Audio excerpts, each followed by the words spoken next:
আরো বাকি অন্যান্য দলের যারা তারাও একটু ধরেন।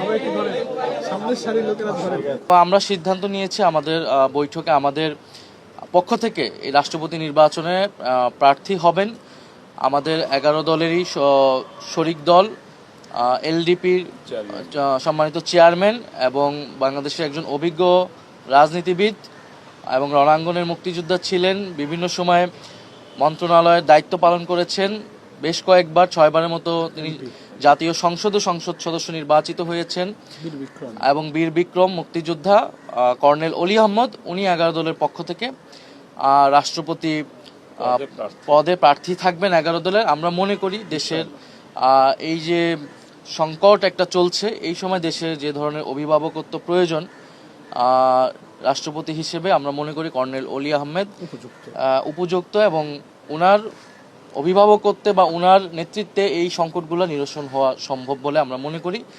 এ কারণে আমরা আর যেহেতু বিএনপি জুলাই সনদ বাস্তবায়ন করেনি এখন পর্যন্ত, ফলে আসলে সর্বসম্মতিক্রমে বা ঐক্যবদ্ধভাবে রাষ্ট্রপতি দেওয়ার যে সুযোগটা, সেটা আমাদের ঐকান্তিক প্রচেষ্টা থাকা সত্ত্বেও বিএনপির এই যে একদলীয় এবং সংস্কার বিরোধী আচরণের কারণে এটি সম্ভব হলো না। এটি দেশের মানুষ দেখছে, দেশের জনগণ এটি অবশ্যই বিচার করবে। ধন্যবাদ। সেটি হচ্ছে যে আমরা বিগত দিনে দেখে এসেছি রাষ্ট্রপতি নির্বাচনে সাধারণত সংসদে যারা মেজরিটি থাকে তাদের প্রাধান্য থাকে এবং তাদের ওই ভোটেই তো কাস্টিং ভোটেই মূলত রাষ্ট্রপতি নির্বাচিত হয়। আপনাদের 11 দলের সমন্বিত যে সিট আছে, যে ভোট আছে, তার তো সাধারণত আমরা বুঝি যে রাষ্ট্রপতি নির্বাচনে যিনি আপনাদের প্রার্থী তিনি নির্বাচিত হতে পারবেন সাধারণ হিসেবে দেখা যায়। এমন একটি বাস্তবতা আসলে রাষ্ট্রপতি প্রার্থী দিলেন, কি কি দিক আসলে কথা বলতে আপনাদের প্রার্থী বাছাই কি কারণে দিলেন? আমরা জানি যার ফলাফল আপনি যেটা বললেন, কিন্তু বিষয়টি হচ্ছে আমরা তো সরকার দলের পক্ষ থেকে এরকম কোনো প্রচেষ্টা বা আমরা যেটা বললাম রাষ্ট্রপতি পদ মানে নির্বাচন হওয়ার যদি পদ্ধতিটা পরিবর্তন হতো, যেটা জুলাই সনদে লিখিত আছে, তাহলে সেই জায়গায় আমরা এক হতে পারি। কিন্তু এখন তো আসলে তাদের যে আচরণ এবং তারা যেভাবে রাষ্ট্রপতি নির্বাচন প্রক্রিয়ার অংশগ্রহণ করছে, সেই জায়গায় তো আমাদের ঐক্যমত হওয়ার কোনো সুযোগ নেই।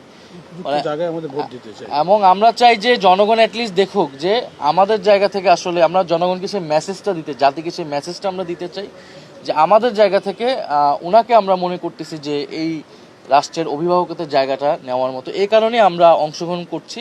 আমি মনে করি যে এটার এই অংশগ্রহণটাই একটা গুরুত্বপূর্ণ মেসেজ রাজনীতিতে বহন করবে। গণতন্ত্রের জন্য আমরা মনে করি যে এই প্রক্রিয়াটা অংশগ্রহণমূলক, প্রতিযোগিতামূলক হওয়া উচিত। আচ্ছা, বিএনপির পক্ষ থেকে অনেক জ্যেষ্ঠ নেতার নাম আসছে বা যারা ঠিক আপনাদের বিরোধী দলের পক্ষ থেকে কোনো পরামর্শ আছে কিনা যে এরকম আমরা চাই রাষ্ট্রপতি? আমাদের প্রাথমিক পরামর্শ ছিল যে জুলাই সনদ বাস্তবায়ন করে সংবিধান সংস্কার পরিষদ করে তার আলোকে যদি রাষ্ট্রপতি হতো, তখন আসলে ব্যক্তির থেকেও প্রক্রিয়াটা গুরুত্বপূর্ণ হয়ে উঠতো।